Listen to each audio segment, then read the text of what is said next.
ফুলকপি সাধারণত ভাজি, বিভিন্ন তরকারি, ডালের বড়ি ও মাছ দিয়ে ঝোল বা মিক্স সবজি খাওয়া হয় বেশিরভাগ সময়। এবার স্বাদে পরিবর্তন আনতে বানিয়ে ফেলুন মজাদার ফুলকপি বাটা।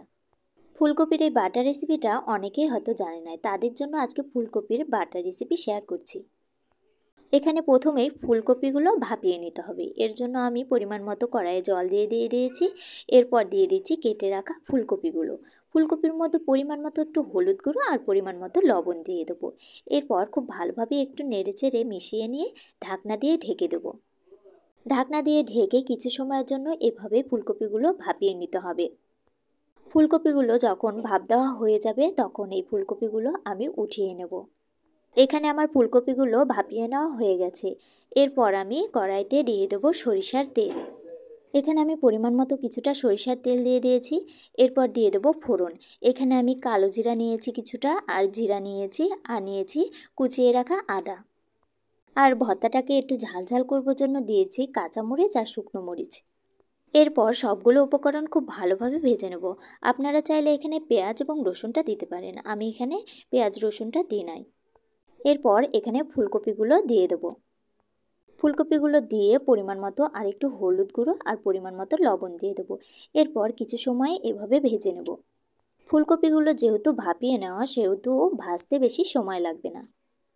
কিছু সময় এভাবে ভেজে নিলেই ফুলকপিগুলো একদম পুরোপুরি সেদ্ধ হয়ে যাবে। ফুলকপিগুলো কিন্তু একদম সেদ্ধ হয়ে গেছে। এরপর এখানে আমি দিয়ে দেবো কিছুটা গরম মশলার গুঁড়ো। আমি এখানে হাফ চামচ গরম মশলার গুঁড়ো দিয়েছি, আর দিয়ে দিচ্ছি ধনিয়া পাতা কুচি। এরপর আবারও একটু কিছু সময় এভাবেই নেড়েচেড়ে নেব। ফুলকপিগুলো আমার একদম হয়ে গেছে। এরপর ফুলকপিগুলোকে আমি নামিয়ে নেব। এরপর নিয়ে নিচ্ছি শিলনোড়া। ফুলকপিগুলো এই শিলনোড়ার ওপর দিয়ে খুব ভালোভাবে বেটে নিতে হবে। আপনারা চাইলে ব্লেন্ডারে ব্লেন্ডও করতে পারেন, তবে পাটাতে বাটলে বেশি টেস্টের হয়। এভাবেই আমি সবগুলো ফুলকপি খুব ভালোভাবে কিন্তু বেটে নিয়েছি। ফুলকপিগুলো একদম নরম, একটু ঠাসা দিলেই একদম গলে যাচ্ছে।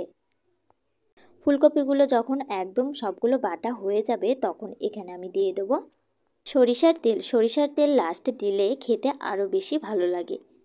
এরপর খুব ভালোভাবে ফুলকপির সাথে এই সরিষার তেলটা মিশিয়ে নেব। সরিষার তেল দিয়ে মাখানো হয়ে গেলে এখানে আপনারা একটু লবণটা চেখে দেখবেন। লবণটা যদি ঠিক থাকে তাহলে তো আর লবণ দেওয়ার দরকার নেই, আর যদি লবণ না ঠিক থাকে তাহলে লবণ দিয়ে নেবেন। এরপর প্লেটে উঠিয়ে নিচ্ছি। তৈরি হয়ে গেল মজাদার ফুলকপির বাটা। ফুলকপি রান্না তো প্রায়ই খাওয়া হয়, এবার স্বাদে পরিবর্তন আনতে বানিয়ে ফেলুন মজাদার এই ফুলকপি বাটা। খুব সহজেই তৈরি করা যায় এই ফুলকপি বাটা, গরম ভাতের সঙ্গে দারুণ লাগবে খেতে। আর এরকম আরও নতুন নতুন রেসিপি পেতে আমার পেজের সাথেই থাকুন। ধন্যবাদ।